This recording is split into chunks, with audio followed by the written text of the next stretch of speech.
नमस्ते, जय श्री कृष्णा, राधे राधे। कहरा हुआ नाच गीत बहुत सुंदर है, चुटकुला है। पूरा सुनना, सब्सक्राइब भी कर देना, शेयर भी कर देना, अपना प्यार दुलार बनाए रखना। आप लोग को गीत सुनाती हूँ।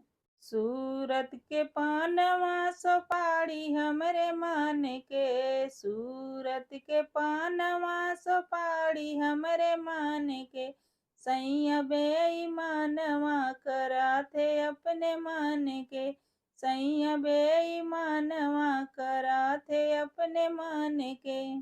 सास हमरे मान के, ससुर हमरे मान के, सास हमरे मान के, ससुर हमरे मान के, सैया बेईमानवा कराथे अपने मान के, सैया बेईमानवा कराथे अपने मान के। सूरत के पानवा सोपारी हमरे मान के, सूरत के पानवा सोपारी हमरे मान के, सैया बेईमानवा कराथे अपने मान के, सैया बेईमानवा कराथे अपने मान के। जेठ हमरे मान के, जेठानी हमरे मान के, जेठ हमरे मान के, जेठानी हमरे मान के, सैया बेईमानवा कराथे अपने मान के, सैया बेईमानवा कराथे अपने मान के। सूरत के पानवा सोपारी हमरे मान के, सूरत के पानवा सोपारी हमरे मान के,